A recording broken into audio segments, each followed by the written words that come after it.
Good morning, everyone. My name is Catherine Fenech. I am an injured worker, and I'm the founder of International Repetitive Strain Injury Awareness Day. I want to thank you all for coming out today on the 20th RSI Day. I'm glad that people are still marking this day every year. So I want to thank all of you for coming out, and for those of you who are online and participating, thank you. I also want to thank Trevor and the folks at the Sudbury Oak Cow Clinic for continuing to put on an event every year. It's been 20 years, so it's great to see people doing that.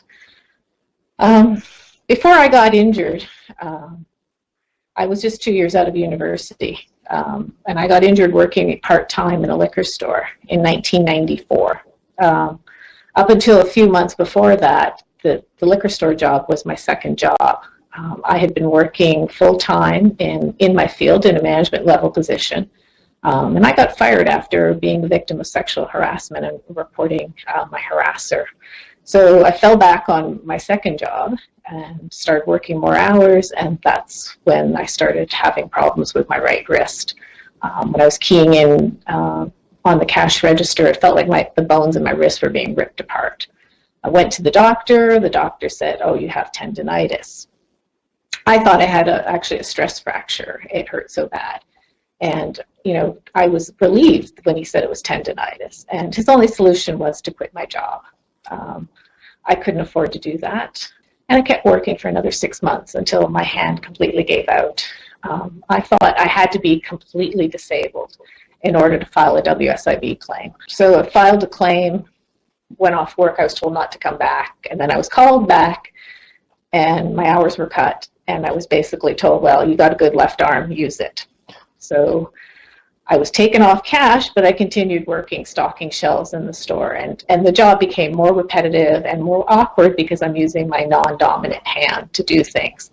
And in no time, I started experiencing pain in my left arm as well. And within 4 months, WSIB had denied my claim for my right wrist, and I had to keep working. I couldn't afford not to work. So I did whatever I could to get the bottles on the shelf. And I kept modifying how I was lifting, and the injury just seemed to be spreading. It was my wrist, now my elbow, soon my shoulders, arm. Soon my left arm was so bad, I was actually supporting it with my right arm to try to lift. And I was swelling so much at work, I had to ice at work just to try to keep ahead of the swelling. And so finally, I was going to doctors at the time. I couldn't get doctors to help me. I went to one older male doctor who said, pain is part of work. You need to toughen up and take it like a man. And I said, well, you know what? I'm not a man, and I don't think pain is part of work. But again, I had to keep going. At this point, all I had was this part-time job, and I was working maybe 10, 14 hours a week to support myself. And so I finally saw a really great doctor who diagnosed all my injuries. And by that point, I had gone back into work, and my arms just gave out. I couldn't do anything with either one. I couldn't lift anything, and I had to go off work. So I filed a claim now for the left arm. WSIB had, by that point, had just recognized my right arm, but they refused to pay me because they said I was off now because of my left arm. Neither arm worked. And it was so bad that I could do about 5 minutes activity in a day. If I brushed my teeth, I had to stop in between and rest my arms to finish brushing my teeth. If I could wash a few dishes, that was it. I couldn't do anything. I was in so much pain and agony. I couldn't sleep at night. You get up, you go to sit to watch TV. It was just even too painful just sitting and watching TV. That's how bad. Eventually, I think about 12 weeks later, they called me back to work, and they said, okay, you're going to be a greeter. So I spent the next 4 years standing at the front door of a liquor store greeting people, or going to RSI support group, which was really important for my mental health. And I told them at the outset that I couldn't work a certain day. I was told call in sick, which I did. I took the day off without pay, which I couldn't afford to do, but it was so important to do it. And then I started being disciplined for not coming into work those days. Until finally I went to the Ontario Human Rights Commission and filed a complaint, and that kind of stopped them. But from that point, I spent the next 8 years fighting my employer to be accommodated. And eventually, I did win my case, but I also spent, 5 years fighting the Workers' Compensation Board to get them to recognize my injuries. And when they did recognize the injuries, they told me my injuries were permanent and they wouldn't pay for treatment. So then I spent thousands of dollars out of pocket paying for treatment just so I could function and live a normal life. And I mean, I'm still injured today, obviously, and I have to be very careful about what I do, but at least I can do more than 5 minutes in a day. And so, starting RSI Day was really about wanting to prevent anybody else from going down the road that I went down. It was, I got involved in the repetitive strain injury support group. From that, I got involved in the injured workers movement. And I just kept meeting more and more people every day who were struggling with these injuries. And they didn't know what to do. And I always said, if only I knew, right, I would have done things differently. If only I knew, when the doctor told me, quit your job, and I said I couldn't afford to do it. But 25 years later, I'm still dealing with the economic consequences of this injury. I never got to pursue the career that I had planned. I never got to go to law school and do all those things that I wanted. So, in hindsight, yeah, I'm missing a few months of work so my body could heal. It wouldn't have been a lot, because I paid for it for 25 years and I'll continue to pay for it for the rest of my life. So I got involved. Like I said, I kept meeting people. I was on a listserv called Sorehand, based out of the US, and there were people all over the world, people like me, with RSI who were trying to find help, and were coming together to share resources and information.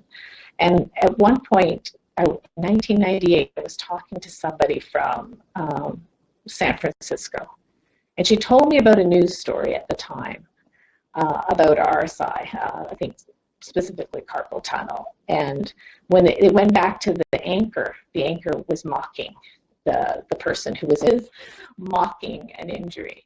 And I thought, we need to do something bigger. We need to do something on a bigger, grander scale. Like, how do we reach these people? Because there are people all over the world suffering.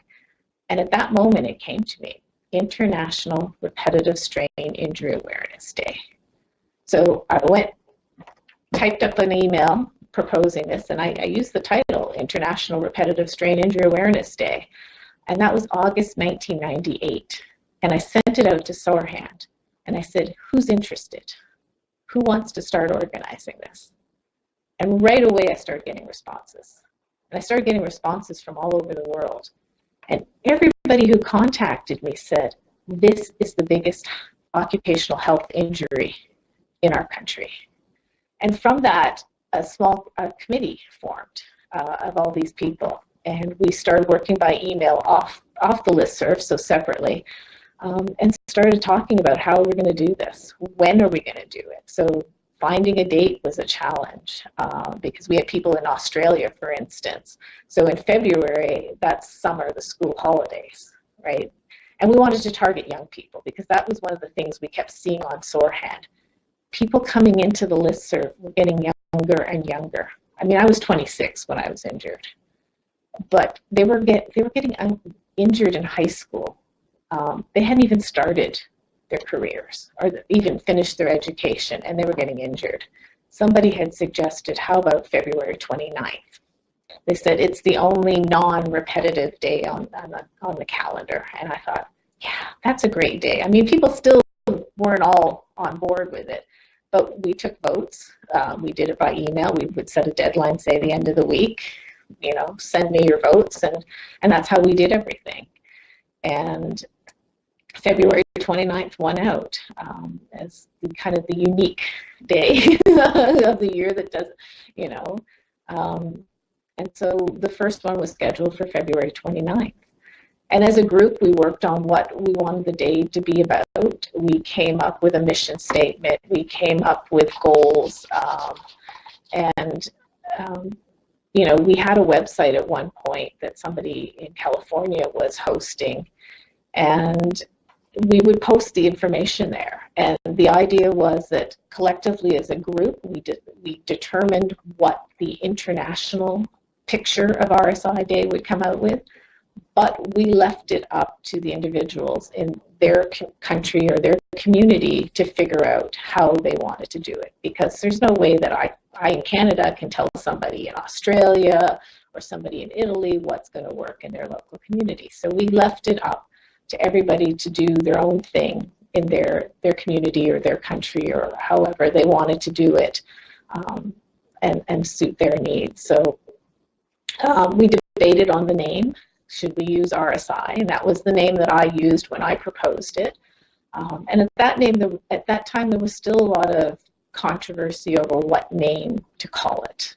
I think now we've kind of settled on musculoskeletal disorders, but there's still people who call it musculoskeletal injuries. There's, you know, at that time, I think a lot of cumulative trauma disorder. There was occupational overuse syndrome that the Australians used. And so we said, you know what, we're going to call it RSI Day. If you think more people in your country will recognize occupational overuse syndrome, go ahead. But RSI was still the most well-known name out there. I think, you know, there was a lot of articles and stuff in the media around that time in the early 90s, or I guess before that, about RSI. But a lot of them focused on carpal tunnel syndrome. So around that time, there was like a lot of attention on carpal tunnel syndrome. And like I said, not tendonitis. And even on Seinfeld, there was an episode where Jerry gets carpal tunnel syndrome, or he says he has carpal tunnel syndrome because he had to sign a lot of these royalty checks that he received. So, you know, it was there a lot, but a lot of the information wasn't clear. And a lot of, you know, the medical community didn't understand these injuries.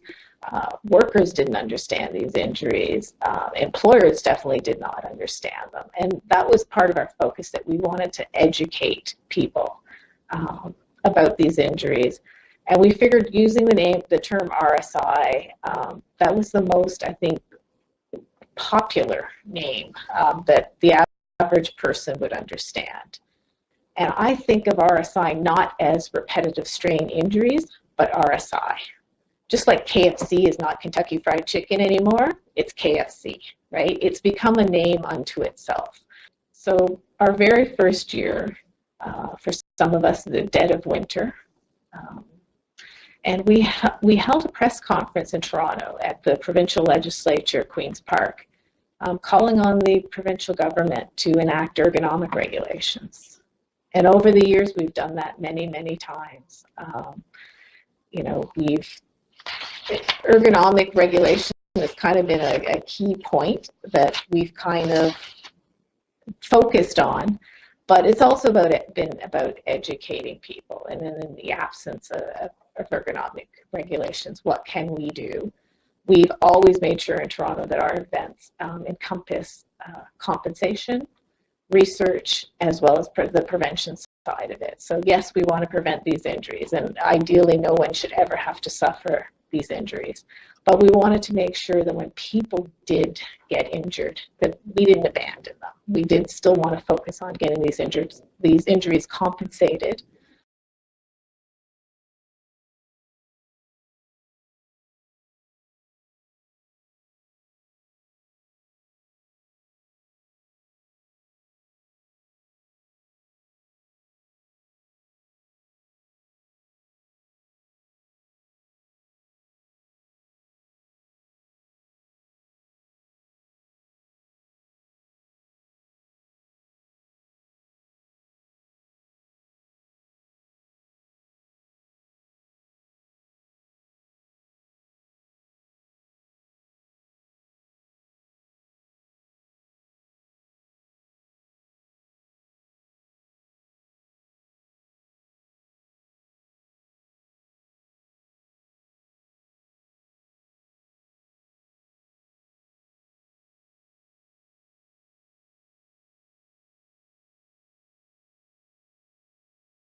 So the logo was a graphic artist that one of the people in California knew, who got to volunteer to design that logo. And with the hand's supposed to be kind of like a stop. The slogan, actually, somebody from the International Committee came up with that, because work shouldn't hurt, and that to me said it all. Work shouldn't hurt. It's not supposed to hurt, because that was something I heard from so many people. That just, when somebody suggested, because work shouldn't hurt. Yeah, work shouldn't hurt. We shouldn't have to give up our health to earn a paycheck. And that was, I think, the key message of RSI Day. Pain is your body's way of telling you something is wrong. Pain is your body's way of saying stop. And we wanted people to learn you have to listen to your body. You have to listen when it's telling you, because one day it's just a little ache or pain, and the next day, boom, you can't move. You can't lift anything. So the first year we had 14, and like I said, Canada, the US, Australia, Italy, Brazil, Hong Kong, Israel,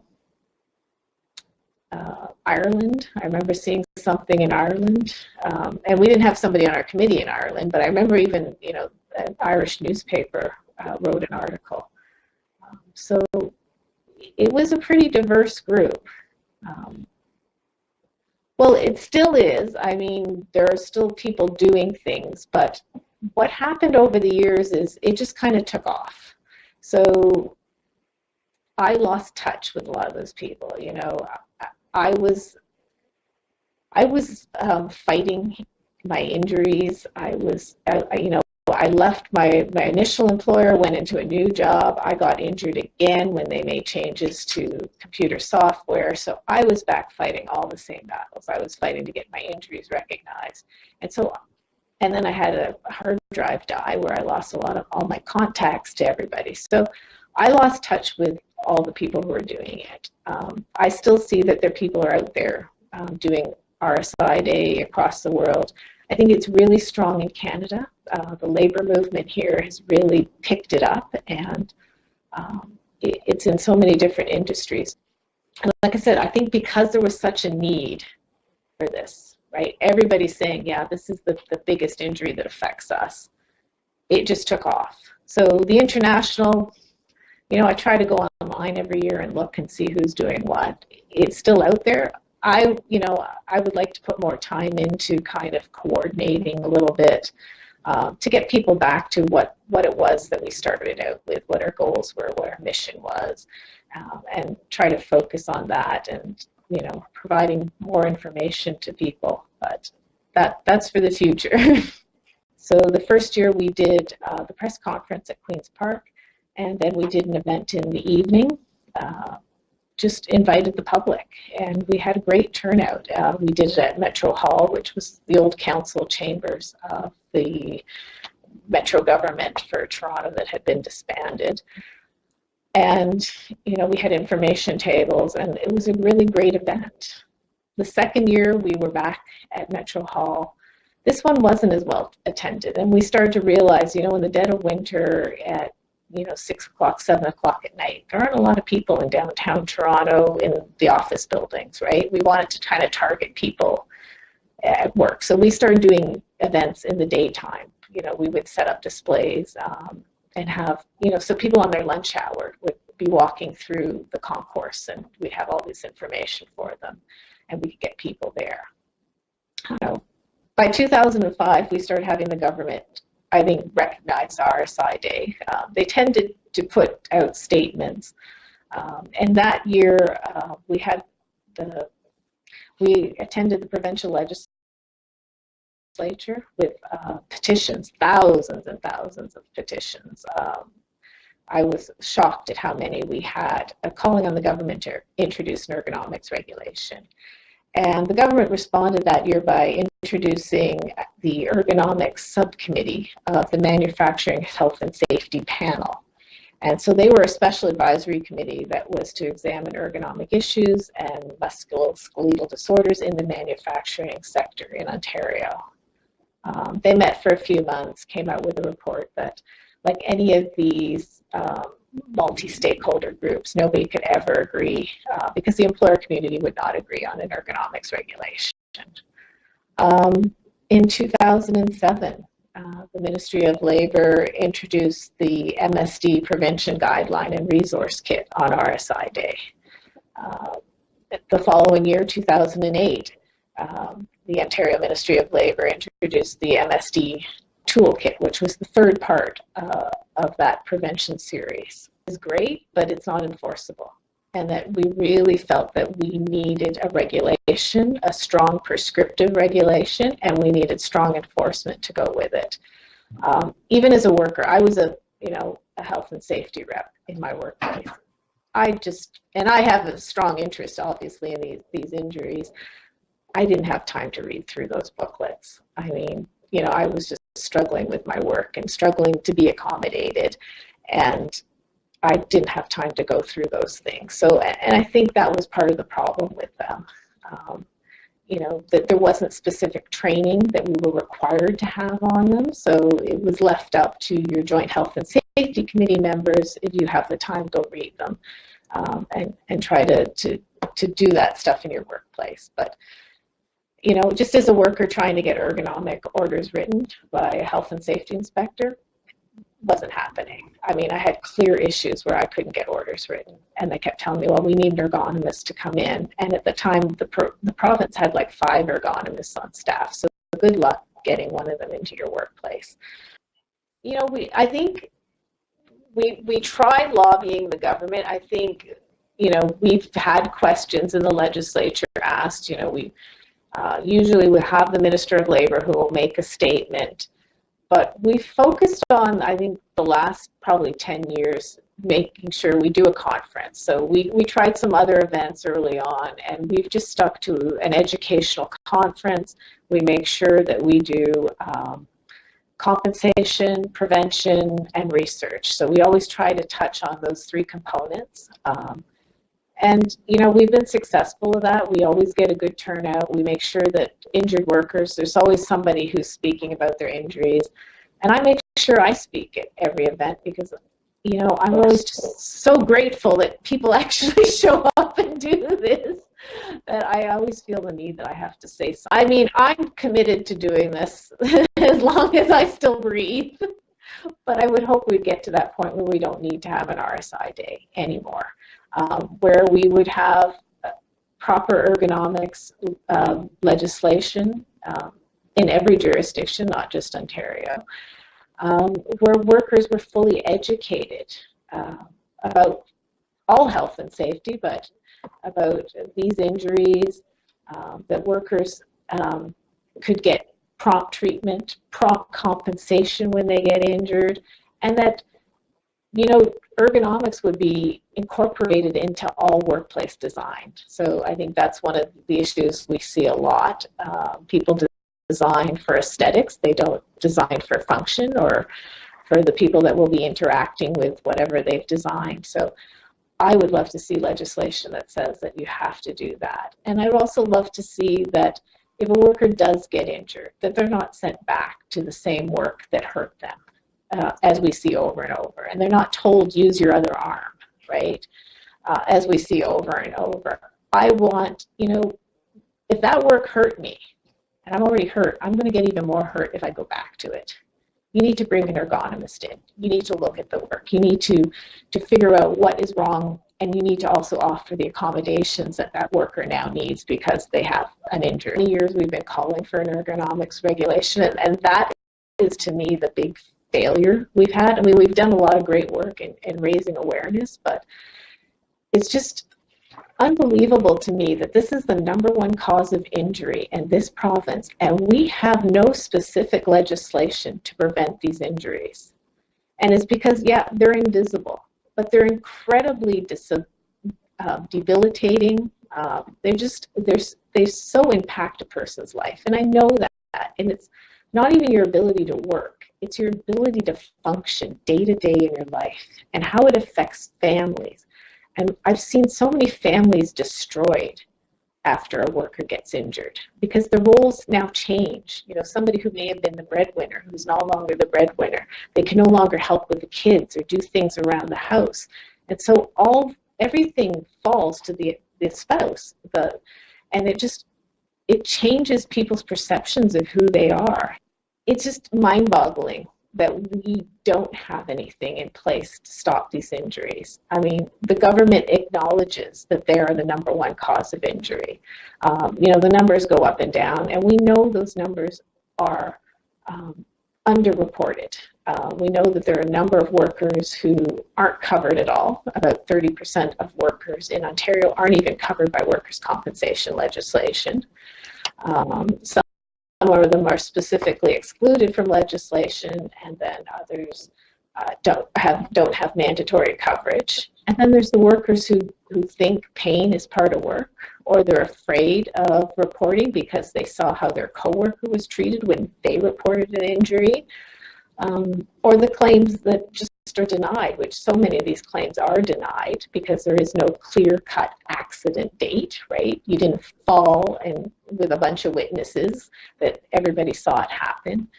So it's just mind-boggling that we're not doing more to stop these injuries when we know the toll they take on people, they take on the economy, and they take on our workplaces. So people need to look at how people interact with things. And I think that's part of having a proper prescriptive ergonomics regulation.